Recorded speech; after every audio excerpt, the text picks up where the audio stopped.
Hello. Not sure if I'm live yet again. I do not know how streaming works. I'm calling out to you from within the void. I'm not sure if my voice is... Wait, I should probably turn on the music as well. You'd figure that like I've done this for about a year, I should know what I'm doing, but I still somehow don't. But yeah, let's switch over to a different camera here. There you go. Hello. So, yeah, today we're gonna be continuing on with the system that I have been making, the solo RPG system. I've taken a bunch of the stuff from my handwritten notes, and it's pretty messy, so I converted it over to this document over here. Hello, Willona's Cave! Hello, nice to see you here. Your YouTube channel's great.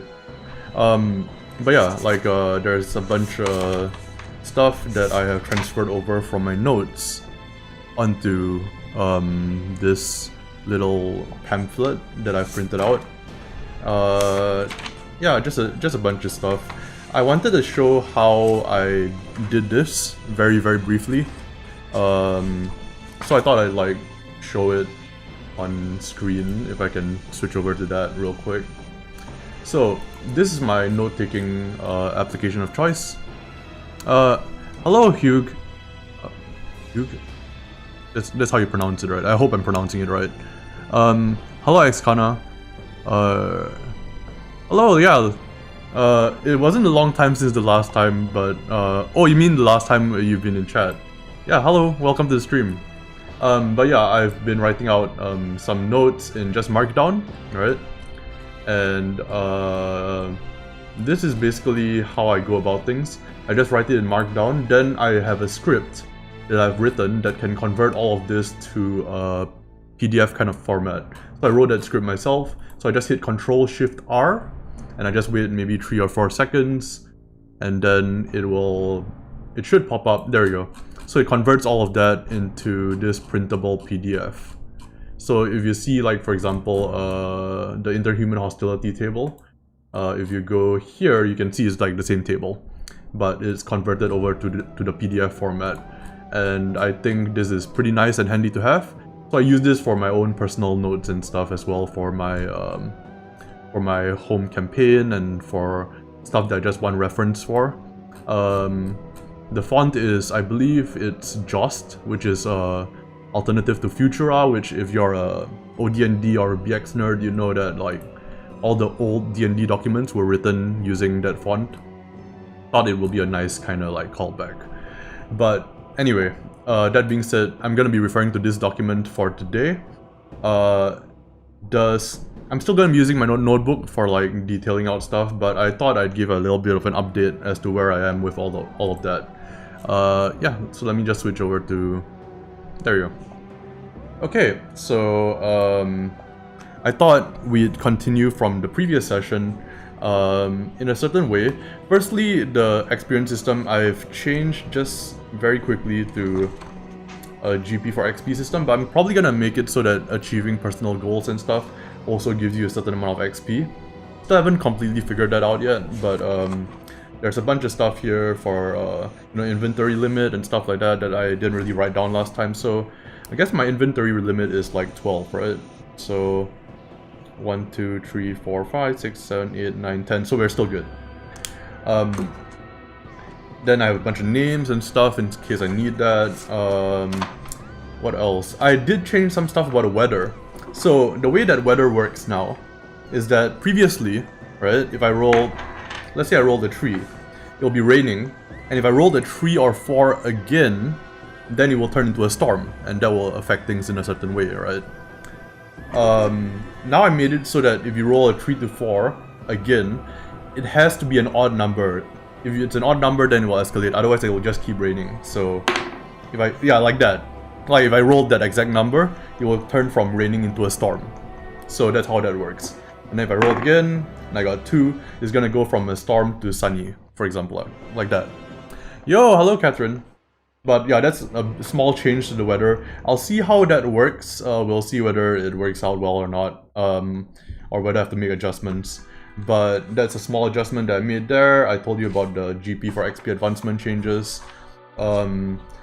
let's see. Interacting encounters is something that I have not really used all that much, but I want to use soon. Oh yeah, so the other major change that I made before we get into any of this is that I listed out all of the stats as for like how many of that creature is coming out that you encounter, as well as their HD, and also their WC. So WC is wealth code.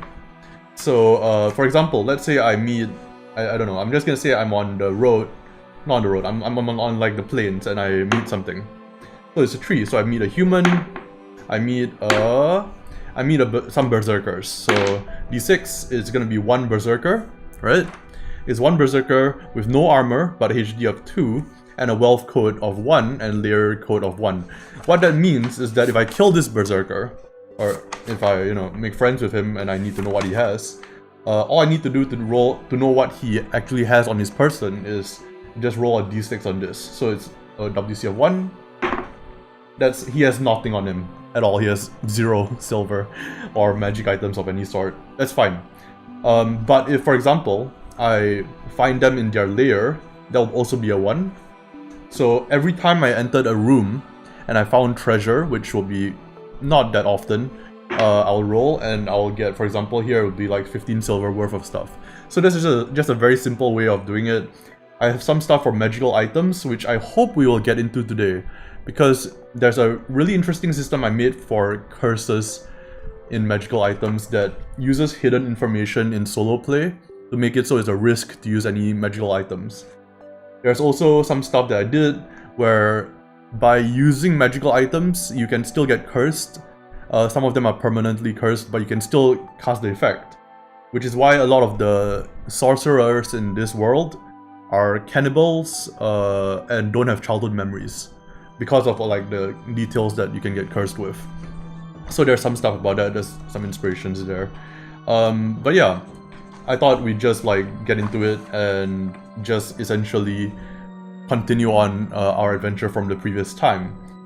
So, to recap our adventure from the previous time, I wrote the notes very, very shoddily, but if y'all remember, let's see here.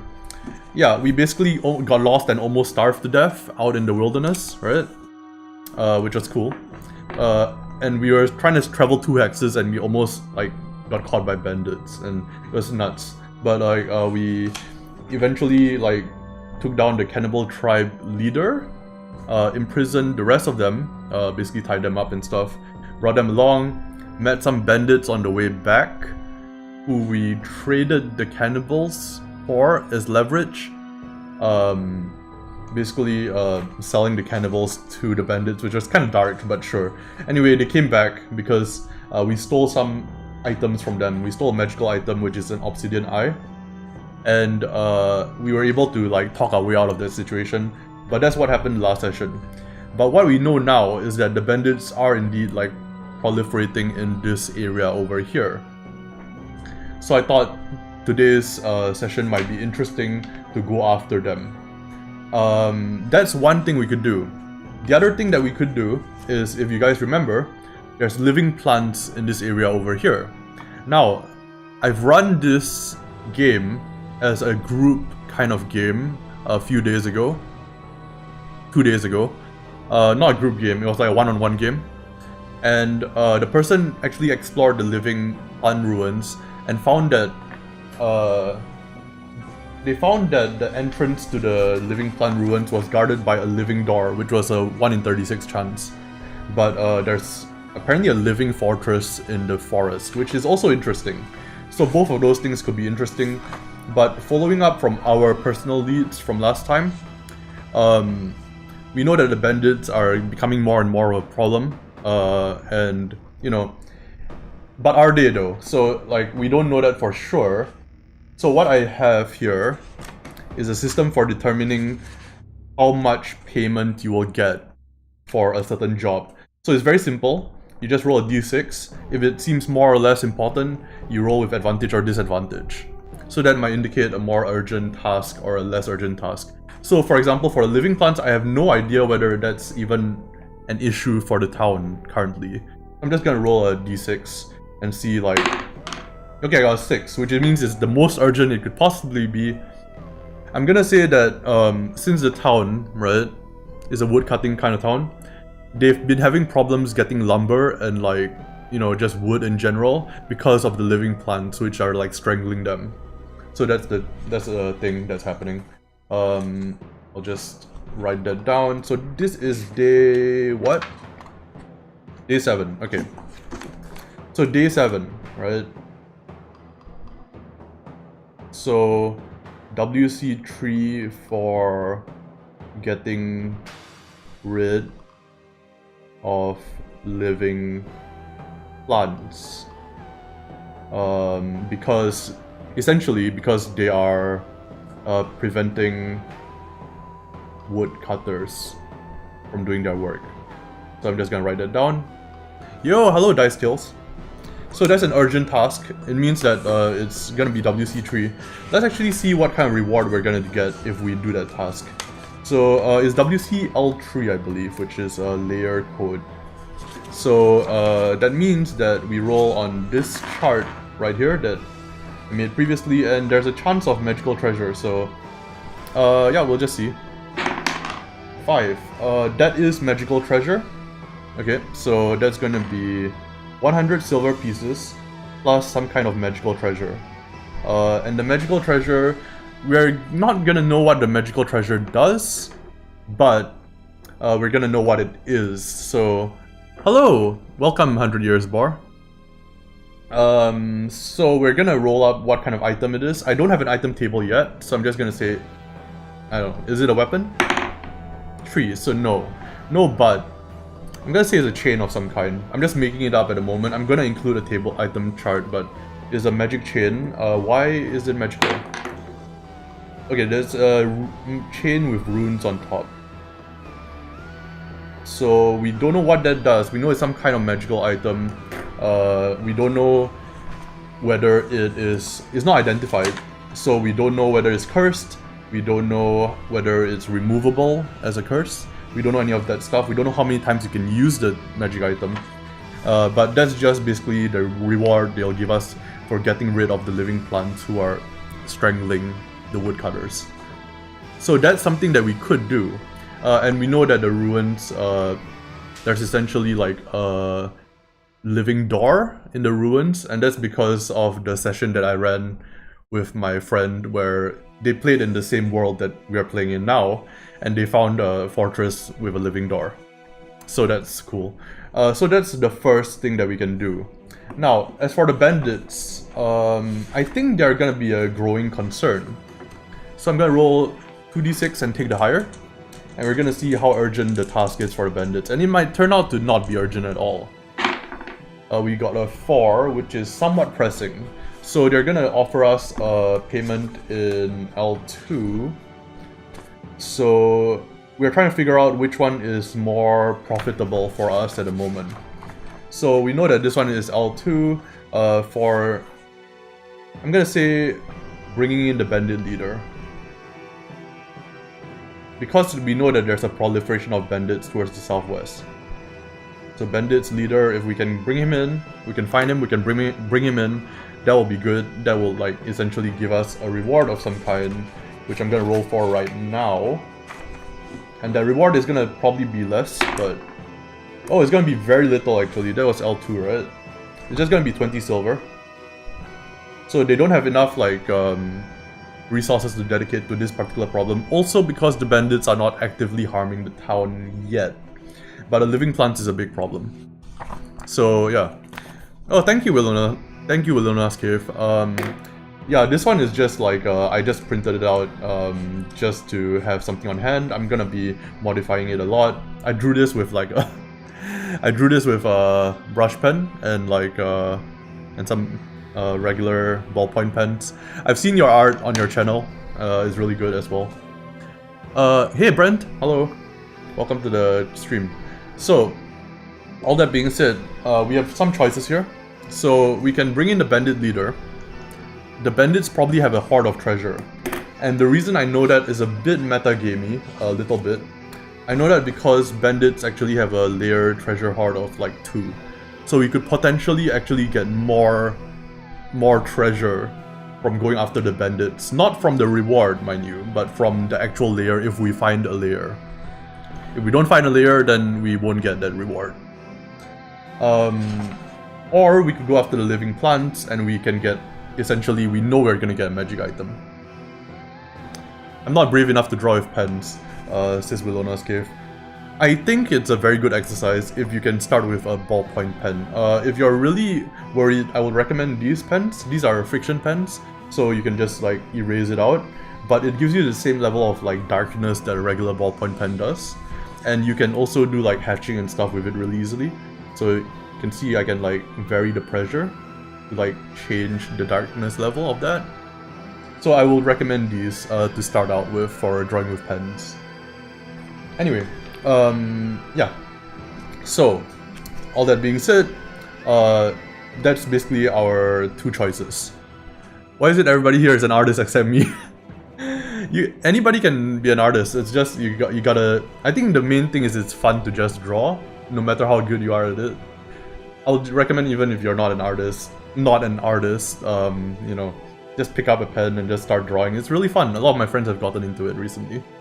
So, I don't know which one of these is more interesting to me. I think probably like more profitable, I'm not sure which, but more interesting, the living plants is more interesting to me, especially since it's an urgent issue. I think we're gonna go for that. And especially since it's quite close to where we are, surely we won't get lost in the forest. Surely not. So we'll set out. Okay, so day 7, we've decided that we are gonna go with this particular quest. So we are gonna try to go for the living plants and see what's going on there. So the quest is essentially to stop the living plants from proliferating. Now, we have some torches. If we need to, we can burn some of it down. Obviously we can't burn the forest down because, you know, we're a wood cutting village. It doesn't really make sense.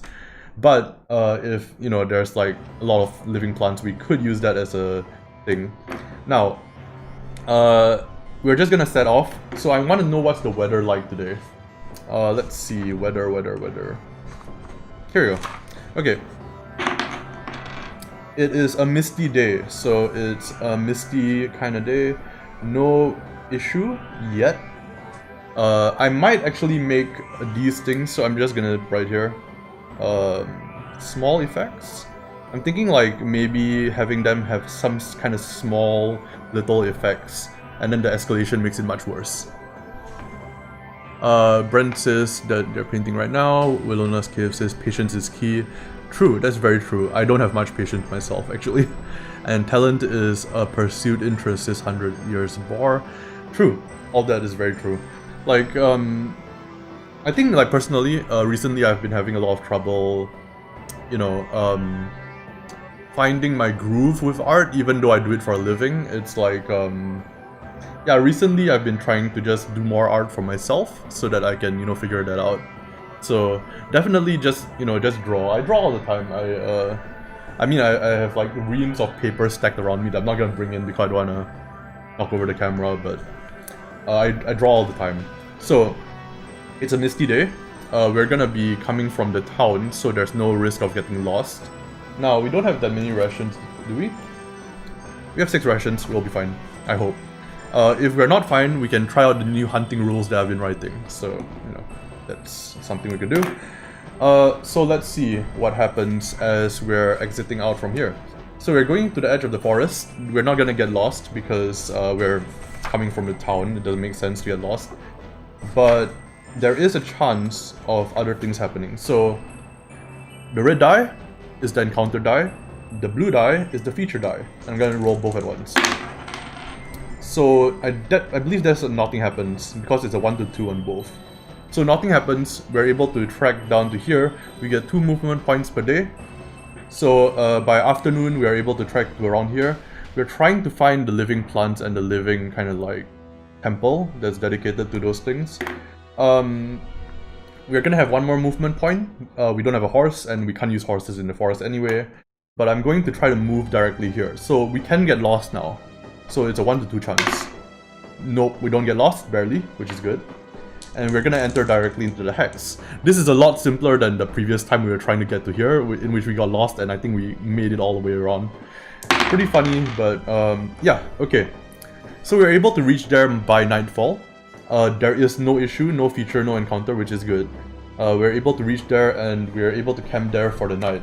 Now, we're gonna deduct 1 ration. And we're going to have to... Essentially, we're going to have to camp for the night, and there's a chance that there could be an encounter at night. So we're just gonna roll that. We haven't found the living temple yet. It's important to note that. Even though it's here, it's like a 6-mile hex. We can't necessarily just find it. We have to like search for it actively. So on a 1 to 2, it'll be have an encounter, but no encounter. So we're fine. This is going way more smoothly than the first session, I'm gonna say. We didn't get lost somehow, and we are at the hex that we're supposed to be at. Now, I want to know whether we're able to find that place by today. We're gonna use 1 action point to search the area, and we're just gonna do that on a wits check. So it's basically an 8. I have to get an 8 with +1. That's 10 plus 1 is 11. That's definitely over an 8. We're able to find the area, and then we have to roll for whether there's any feature or encounter. Nothing, which is good. Now we have to figure out what kind of ruins it is.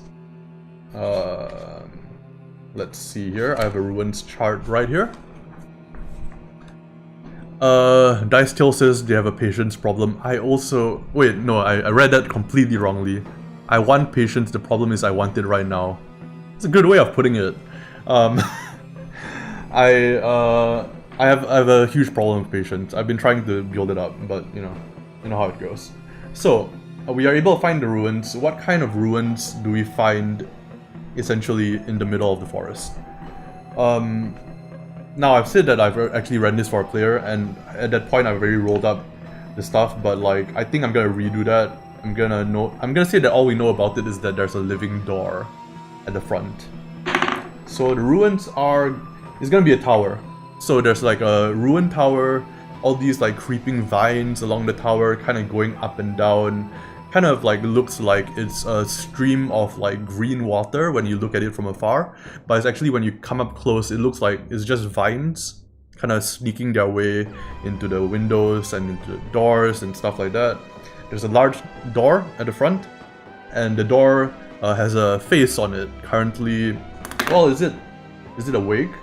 A good way to ask that is just by doing a surprise roll. So we know that there's gonna be a living door there. So red is for the enemy, well, encounter, and blue is for us. Now, red, if it gets 1 to 2, then it's their surprise. Blue 1 to 2, I'm surprised. Okay, they are surprised, which means they haven't seen me quite yet, which is good. But I think what I'm gonna do is I'm just going to make my presence known to them. They haven't seen me yet, but I'm gonna make my presence known to them, and I'm going to try to bargain with them to let me through the door. Now I don't have any like all I have is maybe some rations that I can use to feed them maybe, but I don't even know if they eat those rations. So that's my declaration. I'm gonna say that I'm gonna ask them whether I can come through, and it will just be a parlay, no leverage. So we'll roll what kind of reaction they have to us as we come out of the forest and as we approach them, them having not noticed us beforehand. So we'll just see. That's a 6, which is uncertain. So in order to persuade this door, so the door kind of like opens up its eyes and stares at me with like, well, stares at Vidar with the kind of vines kind of creeping back and forth in between the crevices of the door. And it just stares at me and doesn't really say anything. And I guess Vidar asks whether he can come true. And I think he's gonna express his purpose, which is get lit. No, he's not gonna express his purpose. That might be bad. I'm gonna say that he just wants to explore the area. That's my declaration of what I'm gonna do. So in order to like actually convince the door that we can come through, we have to hit an 8. So we're using our wits for that. So 2d6 plus 1, trying to hit an Oh, that's not an 8. So I got 4 plus 1 is 5. That is not an 8. Now, when you fail a parlay like that, essentially Vidar was asking the door, yeah, I just want to explore the area a bit. The door gets somewhat suspicious, and the vines start unraveling from the crevices of the door, and it tells Vidar to leave immediately, or it will use the vines to hurt him. Do I want to push my luck? Now, a +1 cumulative difficulty after each parlay attempt means that if I were to try again, I have to hit a 10, not a 9, I have to hit a 10. Which is, seems kind of hard. And by the way, if I fail, it's just gonna attack me. So, but if I attack now, I can get an initiative. So I'm not sure what I should do here. I think Vidar is gonna try again peacefully to try to, like, you know, calm the door down, essentially. Well, I should refresh my omens for the day. That is gonna be 1 out of 1. So I'm gonna roll 2d6 +1, trying to hit a 10, which is not likely to happen. Ooh, I got a 9 +1. That hits a 10 just on the dot. Speak, friend, and enter, says Dice Tales. Yeah, no, that's exactly what happens actually.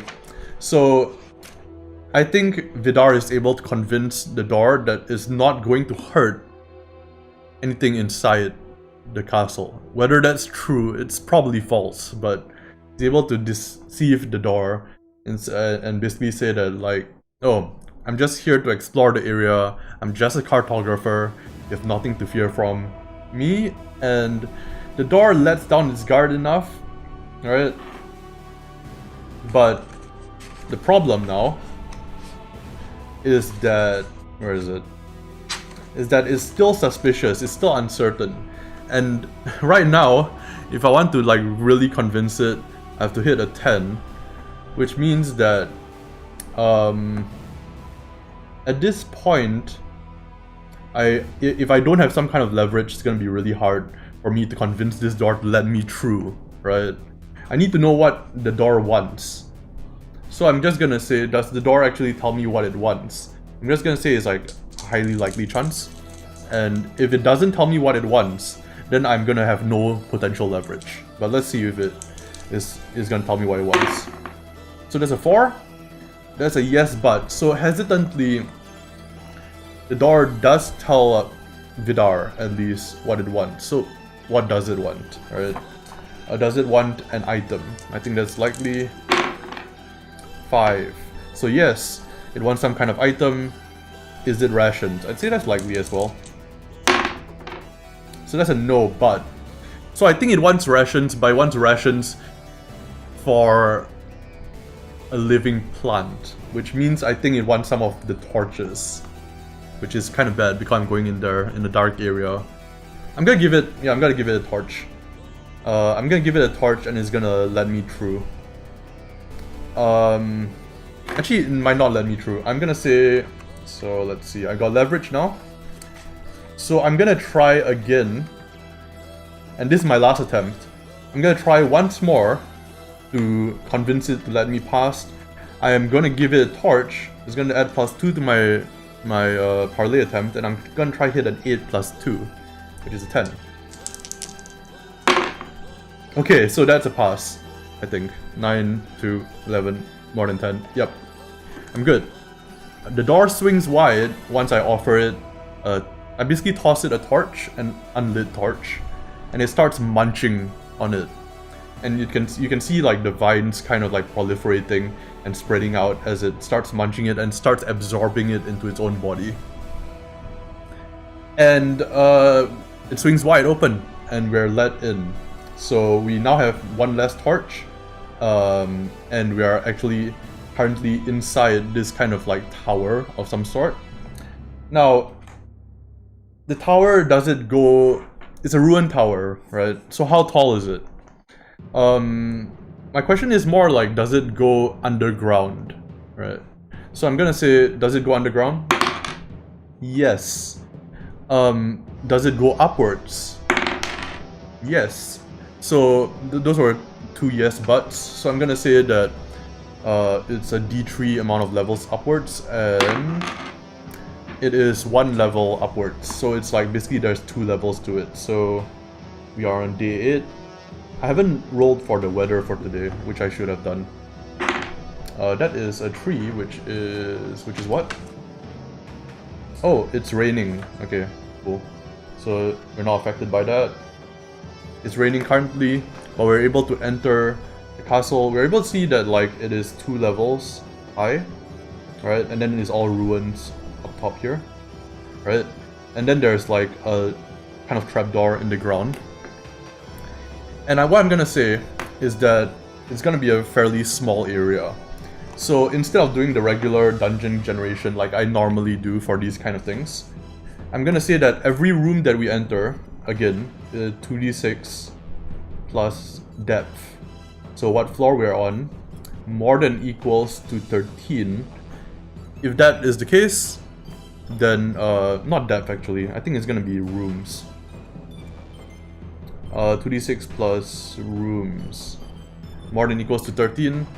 That's gonna be basically the target that we're trying to reach, which is essentially a way to stop the living plants from proliferating. So, I don't think we're gonna go up. I think we're gonna go into the trapdoor. At least that's what I think we should do. Right now we haven't figured out what's the wealth code for the layer, so we'll figure that out right now. I don't know. I think what I'm gonna do is I'm gonna roll it. So on a 1 to 2 is 1, 3 to 4 is 2, 5 to 6 is 3. But I'll only roll it when we first go into a room with treasure inside. If we don't find any treasure, that's fine. Okay, also encounter table. So 1 to 3, 4, 5, 6. So we know that there's living plants in here. And they're gonna be 1 HD. And it's gonna be, I'm gonna say D3 of them. So there's gonna be D3 living plants on 1 to 3. So those are the main encounter, if you will, of this area. So we're gonna go in and we're gonna go room by room. I'm gonna say that there's maximum of... Actually, it doesn't make sense. I was gonna say there's a maximum of a number of rooms, but below ground it can be anything, right? It can be any amount of rooms. So I'm just gonna say it can be sprawling. So that's fine. So we can do a proper dungeon crawl this time. Okay, that's cool. So let's actually see where we start from. So I'm gonna start the dungeon here. And I'm gonna say we're starting right here. And I go downwards into the dungeon. Also, I'm gonna keep track of the number of torches we have, which is gonna be 1, 2, 3, 4, 5, 6. So every time we do a turn, we knock off one of these things. Every 2 turns is an encounter. This is all very, you know, old school D&D. And at the end of it is a torch turn. So we're just gonna do that, and we're just gonna have it for the amount of torches we have, which, plus we wasted one, convincing the door to let us through, is 4. We have 4 torches. We have to finish our business before then. Otherwise, we'll run out of torches and we will die here. So that's great. So as we come down into this area, the first thing is, do we find a room or do we find a corridor?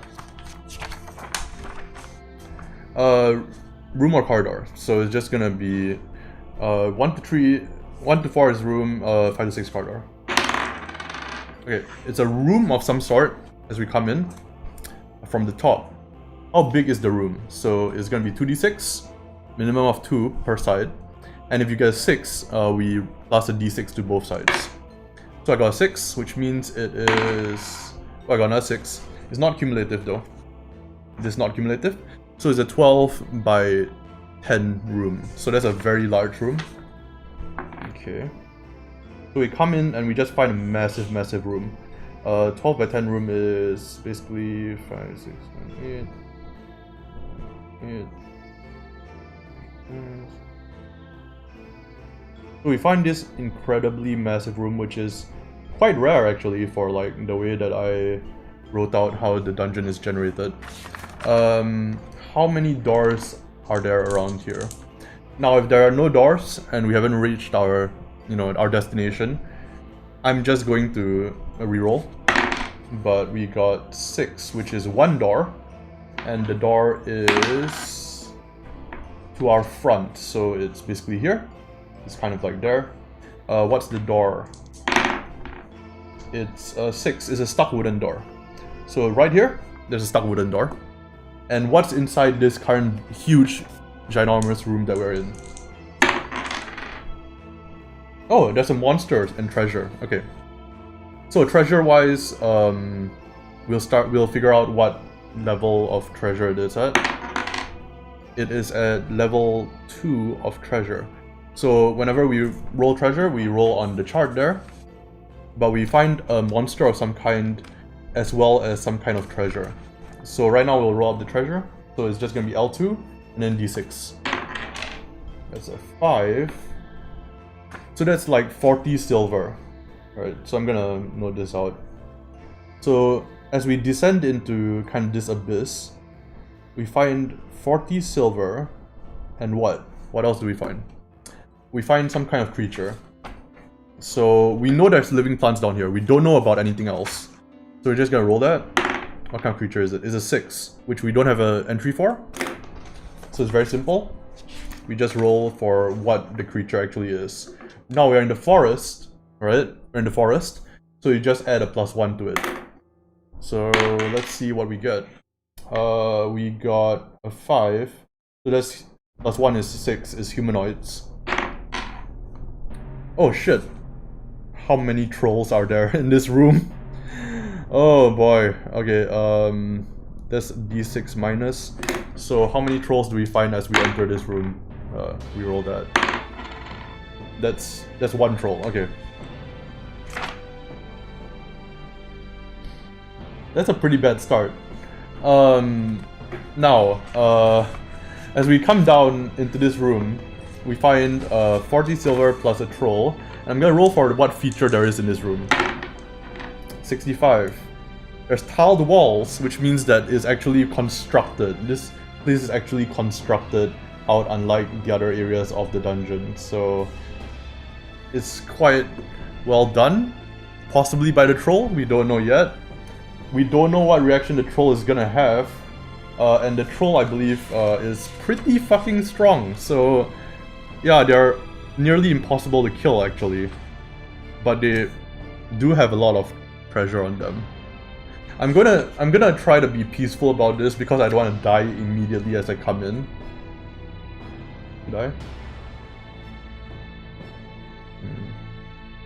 Yeah, I'm gonna say that my declaration is gonna be that I'm gonna try to be peaceful about it, and I'm trying to see what the troll has in reaction to me. So let's roll with surprise. Neither of us are surprised.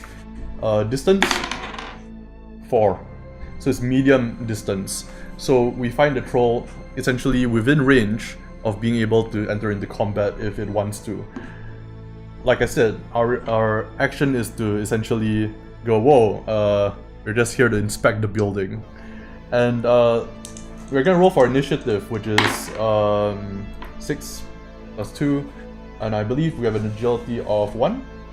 Yep. So we make it, because we're trying to hit 8. So we go first. We're gonna parlay with them. We're gonna basically say, look, we're just here to inspect the building. We're trying to make sure that everything is okay. Definitely not here to try to stop the living plants from destroying the villagers.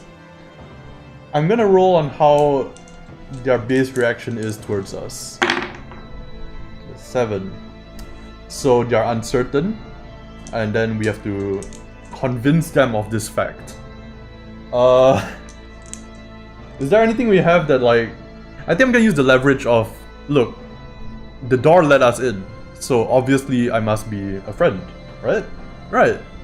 So 2d6 plus 1 plus 1, so that's essentially plus 2. 6, 7, 8, 9, 10, 11. That is a success. It goes into friendly, which means that the troll is going to go back to whatever he was doing. I'm assuming that is gonna be working on the walls. I'm gonna see whether that's true. I'm gonna say it's likely. Yes, very, very much so. So the troll is actually hired help. The troll is here to construct the dungeon essentially into a more, a better form. There's still a bunch of living plants around the areas going through the tiled walls, but the troll is here in order to actually make it more sturdy and make sure that there isn't a cave in this dungeon. Now, the thing we didn't roll is whether this is the room we're looking for, which is very unlikely. I have to roll double sixes for that to happen. Because it's 2d6 plus the rooms, more than equals 13. So no, that's not the room that we're looking for. So, let's see. The inspect the building thing is too funny not to use. Yeah, we are the building inspector. So let's see. Wait, can I steal the silver though? That's my question. I want to steal the silver because that's a lot of silver. But it's probably gonna anger the... I don't know if it's gonna anger the troll actually. I'm gonna try to surreptitiously steal it. If I fail, I'm gonna do a reaction check to see how the troll reacts to me stealing the treasure. So I'm gonna try to steal it. I'm gonna try for it. So it's a 2d6 plus 1, try to hit an 8. Oh shit! Should I reroll that? Should I do my first reroll of the day using my omens? Nah, no. I'm gonna just deal with whatever the troll thinks about that. So if the troll just wants to attack me based on that, I might be in deep shit. So essentially I calm down the troll, but then I see the treasure on the ground and I'm like, I'm gonna steal that. I steal it and they see me stealing the coins. That's bad. That's hostile. Oh shit. Okay, if I drop the coins right now, am I gonna drop the coins? Or am I gonna just attack them? Nah, I'm gonna drop the coins. I'm gonna be like, okay, fine. And then I drop the coins that I just stole onto the ground. And that's gonna be a 2d6 plus wits plus a leverage, which is basically I'm giving them back the thing I stole. So that's gonna be a plus 3. I'm trying to hit a 9. Oh shit. That doesn't really work. So I pick up the gold. The troll looks at me with fury. I give him back the gold. I'm like, okay, you can keep it, it's fine. And I believe that's a lower tier, right? And then it attacks me. It gets initiative in combat. Because as I'm giving it a gold, I'm doing an action to parlay. It gets initiative. So it's gonna do the first action, which is to basically bonk me over the head with a club. Which could just kill me outright. So my question is, to myself, do I want to reroll that? I think I want to reroll that. I don't want to get killed by the troll first thing in the dungeon. But I only got one omen though. How much HP does this thing have? Oh, this is a horrible situation. This is a horrible situation. We might not even be able to explore the rest of the dungeon. Dice Till says, bit time, fun stream, thank you. No problem. Hope you can catch the rest of it when it goes up on YouTube. Okay, that's really bad. Also, I should not note that we use one turn. Okay, so I'm not gonna reroll it. I'm just gonna see what happens here. Yeah, I'm not gonna reroll it. So I'm gonna try to dodge out of the way of the incoming blow, which could just kill me in one hit. That's an agility check. Okay, that's basically a pass. Vidar is able to dodge out of the way as the troll comes hurtling down with this giant. I think it's a hammer because he was working on the tiled walls. Smashes down onto the ground. Vidar leaps away, is able to make his action now, which is I could try to parlay again, but it's very, very hard to do so. I'm not gonna do it. I think they're attacking me right at this point. I'm gonna use the obsidian eye. I'm at near range. So what Vidar is gonna do is Vidar is gonna back up and go to medium range. That's what he's gonna use his move for. And he's gonna blast the thing. He's gonna blast the thing with essentially the obsidian eye. The obsidian eye, if you remember, has D3 charges per day. It's one charge. I can only do it once. And Vidar is gonna use it to blast the orc right in the face. That's gonna be agility check. That's gonna be barely a pass. Is able to blast the troll right in the face. And that's 2d6 damage. Oh my god. That's 3 damage. It's not good. I can't use that anymore. How much... Now I can roll how much HP this thing has. So I essentially dealt 3 damage to this troll. How much HP does the troll have? Let's see. 5, 6, 7, and one more. 8, 9, 10. Alright, it's at 7 out of 10 HP. It shoots through his shoulder. And we're gonna roll for the next round of initiative. Because I might want to run it. I might want to run at this point. I might just give up on this quest and go home. The troll goes first, of course. The troll goes first, and I was going to use my turn to do something, but it goes first. So agility check. That's a failure. It's gonna bonk me over the head for d6 damage. Unless I want to reroll that. I'm not gonna reroll it. 4 minus 2 is 2 damage. It's gonna put me down to 4 out of 6 HP. I have 2/3 of my total health. It's gonna be my turn. What do I do? This is bad. I guess I can't. I don't want to parlay with it anymore. But you know what? You know what? I think I'm gonna use a combat maneuver here. I think I want to try to kill it as soon as possible. So what I'm gonna do is I'm going to feint it. So I'm gonna use my round to do a wits check. Next round I get 2 attacks with advantage. So if I'm successful at that. So wits check. I fail! Reroll? Reroll? Reroll? No, don't reroll yet. So I essentially waste my round. The troll acts first. Fantastic. Vidar tries to dodge out of the way now that he's basically tried to like fool the troll. Failed and fails his dodge. How much damage? 1 damage, which is minus 2, so it doesn't go through his armor, but he gets bonked and it just barely scrapes the armor. I'm not gonna try anything fancy. Actually, I'm gonna instead fight offensively. It's gonna be a +1 to attack checks and damage, -1 to all other checks until the next round. So what I'm gonna try to do is I'm gonna try to start acting more ferociously, and it's gonna be a +3 in that case for the attack. I'm just gonna use my sword and try to cut its head off. 5, 6, 7, 8. Okay, that's barely a hit because I was fighting offensively. If I was not, I wouldn't have hit it. So that's gonna be a d6 plus 1 damage. So that's gonna be 4. And it goes down to 3 HP. Okay, at this point morale is checked. Morale is checked, so I'm gonna do a wits check because morale in my system uses wits, and Vidar is gonna tell the troll that this is not worth it risking his life over. 40 silver. And Vidar is going to barely succeed. So the troll essentially like stands down. Vidar gingerly picks up the silver as the troll kind of like huddles into a corner, like bleeding all over. And Vidar pockets the silver. That is... Do I want to finish off the troll? No, that's too risky. I'm not gonna do it. Actually, how much treasure does a troll have? Like, how good are they in terms of like treasure? Oh, that's pretty good. No, I can't risk it. Can I?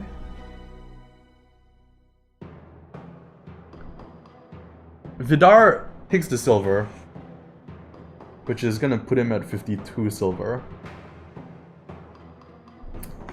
And I think he's gonna leave the troll alone.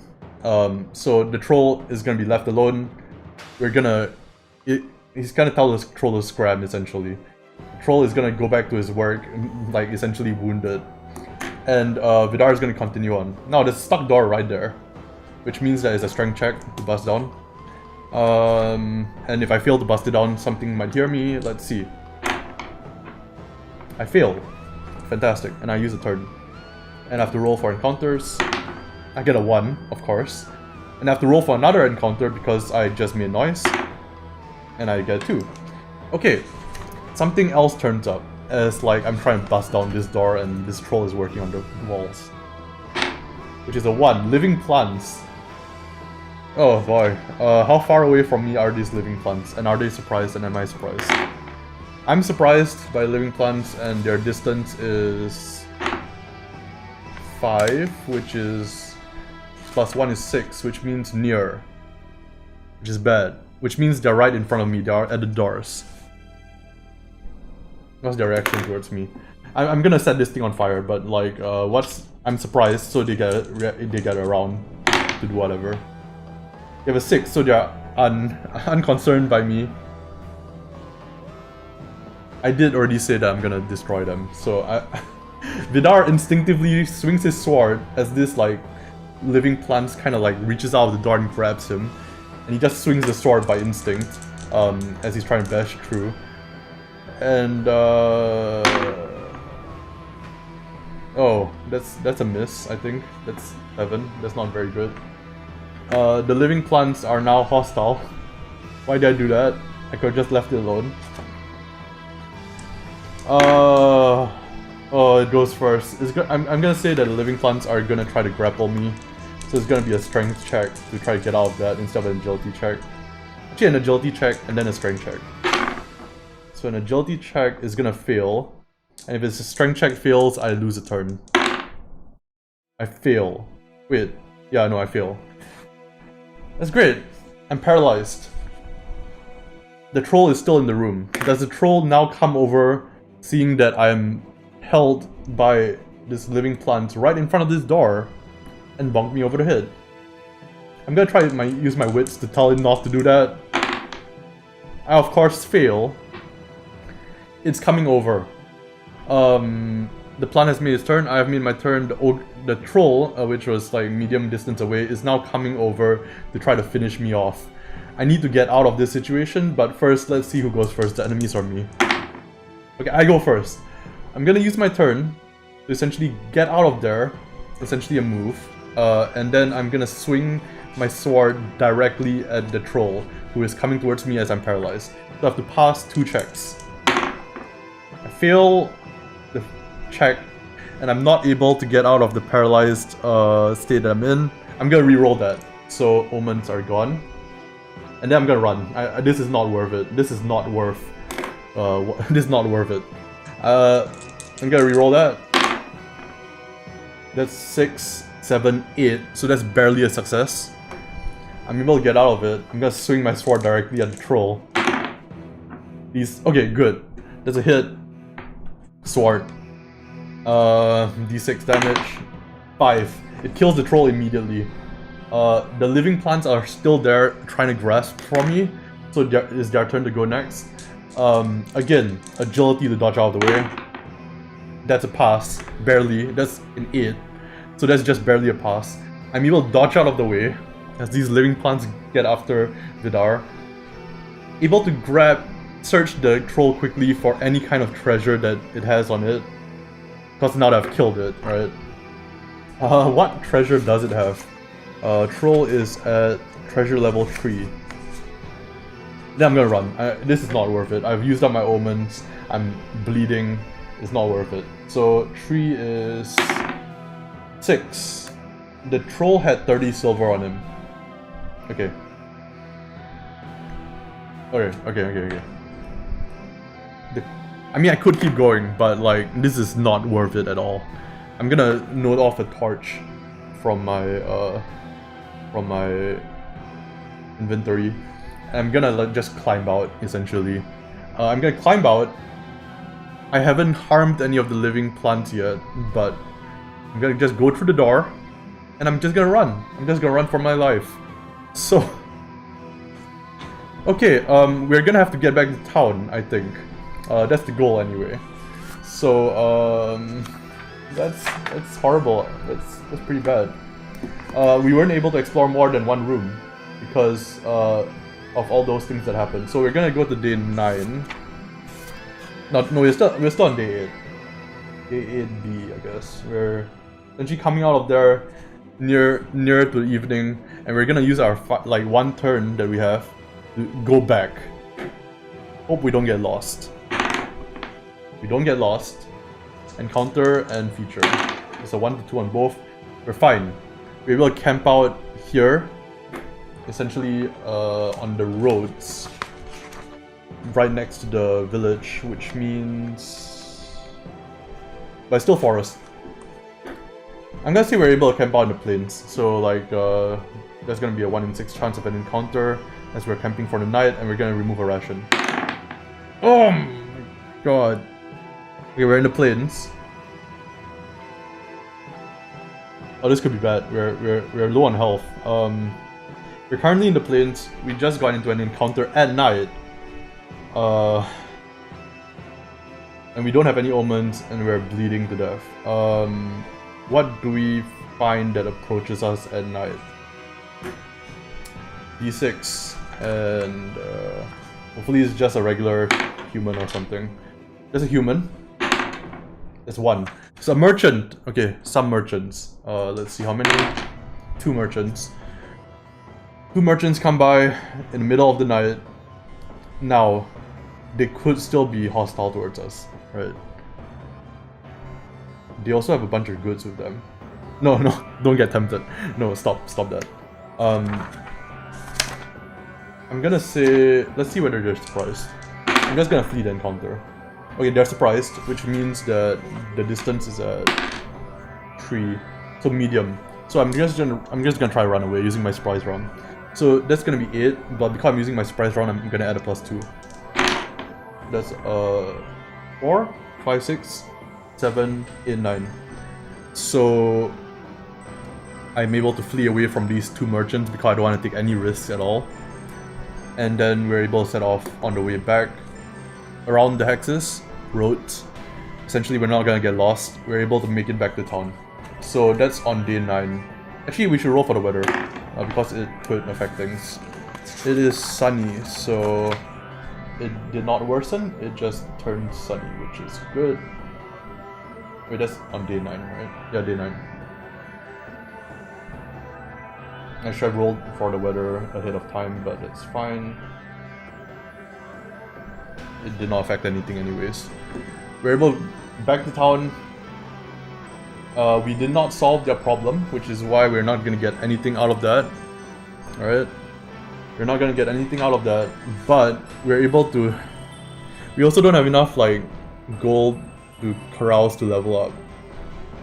But we did make some progress. We did find some treasure. And we are gonna fill up on like rations and torches and stuff and try again. We just killed this troll inside there. That was a pretty kind of action-packed session, even though we just went 1 room in essentially. So yeah, I think I'm gonna stop it there. That turned out pretty good. I wish we could have like found a magic item so that we could, you know, test the stuff I've done out. But we'll get to that when we get to that. Anyway, the reward for bringing in for stopping the living plants is some kind of rune chain. So we can get to the magic items when we get to it. But that turned out pretty good. Is there anything that I want to add to the system that... No, actually this was a pretty successful session. So I can't think of anything like off the top of my head that I would add to it yet. But that gives me some valuable information to go off of. Alright. So, that was kind of a crazy session, but hope everybody enjoyed it. Let's see. Thank you for coming by, everybody. Thank you for coming by Willona's Cave. Thank you for coming by Huge